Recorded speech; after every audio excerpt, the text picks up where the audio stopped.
ஓபிஎஸ்க்கு புதிய பதவி, புதிய கட்சி, சசிகலா திடீர் அறிவிப்பு. நண்பர்களே, அதிமுக தொண்டர்களாக இருந்தீங்க அப்படின்னா மறக்காம நம்ம சேனலை சப்ஸ்கிரைப் பண்ணிட்டு இந்த வீடியோக்கு ஒரு லைக் பண்ணிக்க. நம்ம பழைய சேனல் ரிமூவ் ஆகி போச்சு நண்பா, அதனால மறக்காம சப்ஸ்கிரைப் பண்ணிக்கங்க.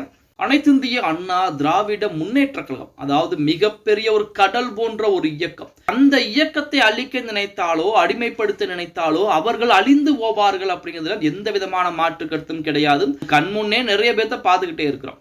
இப்ப அதிமுக தொண்டர்கள் கிட்டத்தட்ட 2 கோடிக்கு மேற்பட்டவர்கள் எடப்பாடி பழனிசாமிக்கு ஆதரவுகளை கொடுத்துக்கிட்டு இருக்காங்க.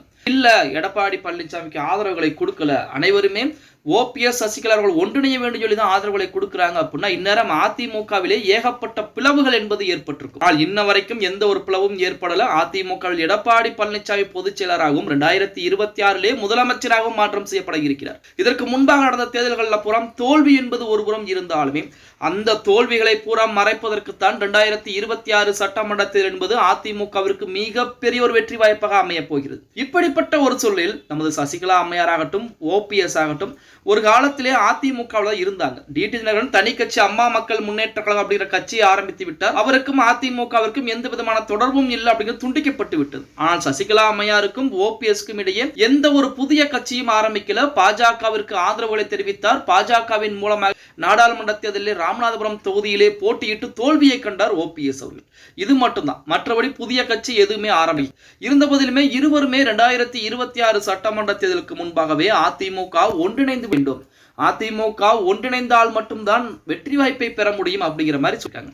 இப்ப சசிகலா அம்மையார் அதிமுகவிலே குறுகிய கால பொதுச் செயலராக இருந்தார். நம்ம அனைவருக்கும் தெரியும். கர்நாடக சிறைச்சாலைக்கு போவதற்கு முன்பாக சசிகலா அம்மையார் தான் பொதுச் செயலராக இருந்தாங்க. அந்த நேரத்தில் தான் எடப்பாடி பழனிசாமி முதலமைச்சராக செய்யப்பட்டார். இப்ப சசிகலா அம்மையாருடைய கட்டுப்பாட்டிலே கட்சி இருந்திருந்தால் இந்நேரம் எப்படி இருக்கும் அப்படிங்கிறது உங்க அனைவருக்கும் தெரியும். மன்னார்குடி குடும்பத்துடைய மாஃபியா கும்பலாக அடிமை கட்சியாக ஓபிஎஸ்ஸின் கைவசம் அதிமுக இருந்திருந்தால் கண்டிப்பாக இந்நேரம் அடமானம் வைத்து அதிமுகவை கலைத்து விட்டுப்பார். அதையெல்லாம் தடுத்து நிறுத்தியவர் தான் Edappadi Palaniswami.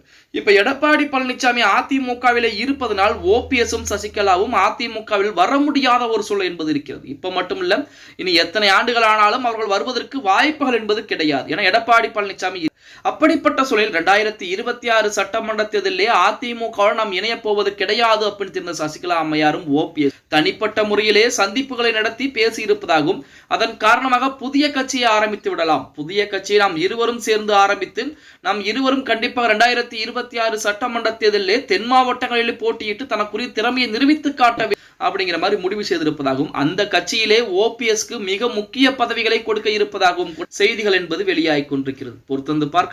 Okay guys, video பிடிச்சிருந்தா மறக்காம லைக் பண்ணிருங்க.